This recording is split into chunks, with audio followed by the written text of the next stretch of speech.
thanks, Sharon, and thanks for coming. And I'm just going to start by starting. Having placed in my mouth sufficient bread for 3 minutes chewing, I withdrew my powers of sensual perception and retired into the privacy of my mind, my eyes and face assuming a vacant and preoccupied expression. I reflected on the subject of my spare time literary activities. One beginning and one ending for a book was a thing I did not agree with. A good book may have 3 openings entirely dissimilar and interrelated to the precision of the author, or for that matter, 100 times as many endings. That's from I'd Swim 2 Birds by Flann O'Brien. One possible start. An eyelash rests on the pillow. I am not meant to be here. Fraser, wake up. Fraser, wake up. The interval. This isn't going to work. The interval has started. This isn't going to work. The pink shirt is sticking to his pale Look at them, white judging me. skin. It turns. This isn't going to work. It turns the skin cold when it's. This is not going to work. This is not going to work. Try that again. This isn't going to work. As the sweat. This is not going to work. As the sweat seeps through me. This isn't going to work. The wind sweeping. Well, you should be better prepared.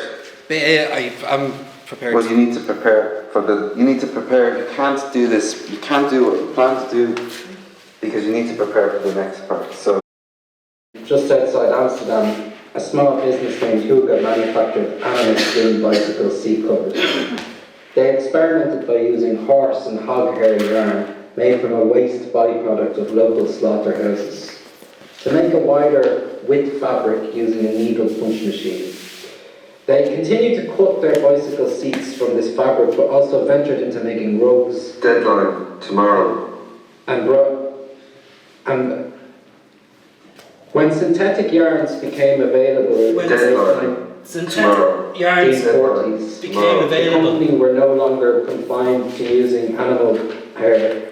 Deadline. Animal hair. Tomorrow. 10 years on, a company called the Carpet. This carpet Deadline.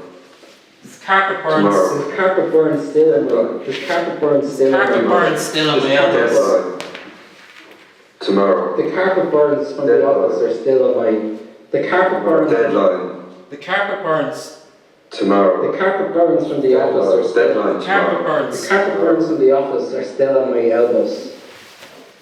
The carpet burns from the office are still on my elbows. The carpet burns from the office are still on my elbows. Deadline tomorrow. The carpet burns from the office are still on my elbows. The carpet. Wake up. The carpet burns. Andrew, wake up. The carpet burns. Isabel, wake up. The carpet burns. John, wake up. The carpet burns. Ishmael, wake up. The carpet burns. Zero, wake up. The carpet burns. Fraser, wake up. The carpet burns. The interval has started. The carpet burns. The pink shirt is sticking to his pale white skin. The It parquet. turns the skin cold when it sticks. The carpet burns. Now, try that again.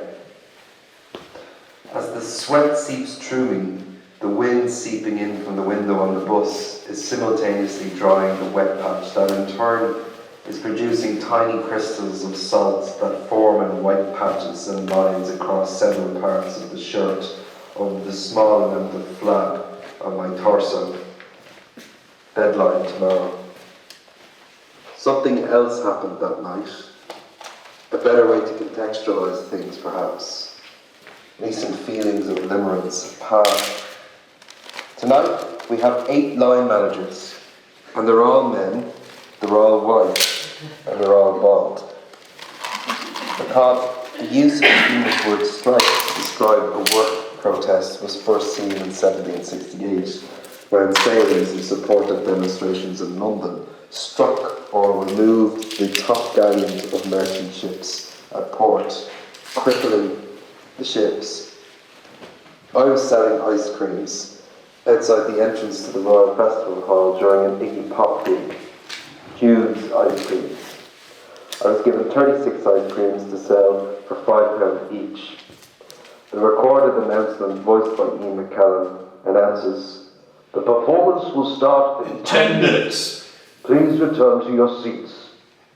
A single hair falls from his head. In 10 minutes. We interrupt what? The performance tomorrow. begins in 10 Struck minutes. In 1842, the demands for fairer wages and conditions across many different industries finally exploded into the first modern general strike.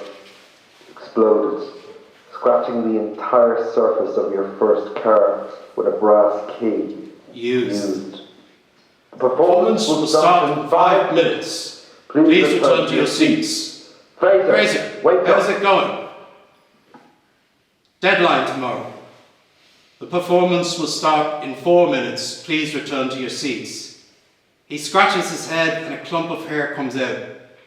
Deadline tomorrow. The performance will start in 3 minutes. Please return to your seats. Assuming you know that voice. It's called a crisis. You might be familiar with the term. It's common among writers and readers. A dry fingernail bitten off earlier clings to his shirt. Work to rule is a job action in which employees do no more than the minimum required by the rules of their contract and precisely follow all safety or other regulations, which may cause a showdown or decrease in productivity because the employer did not hire enough employees or pay the appropriate salary, and as such does not have the requirements needed to run at the level they desire. Actual time? You're blushing. Just before you do You're that, blushing. there's two things I want to You're do. blushing again. No. Well, I'm doing them anyway.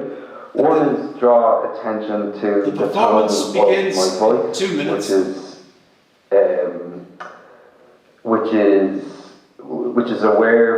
which is aware of its performance. A spot of blood has dried on the sleeve of his shirt.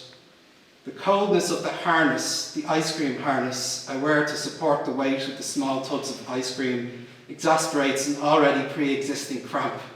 The pain in my stomach is getting worse. A man with grey hair approaches me and asks to buy an ice cream. It's actually Ian McKellen. His recorded voice speaks over his own voice. "Can I have 5 ice creams, please?" I tell him that he must return to his seat.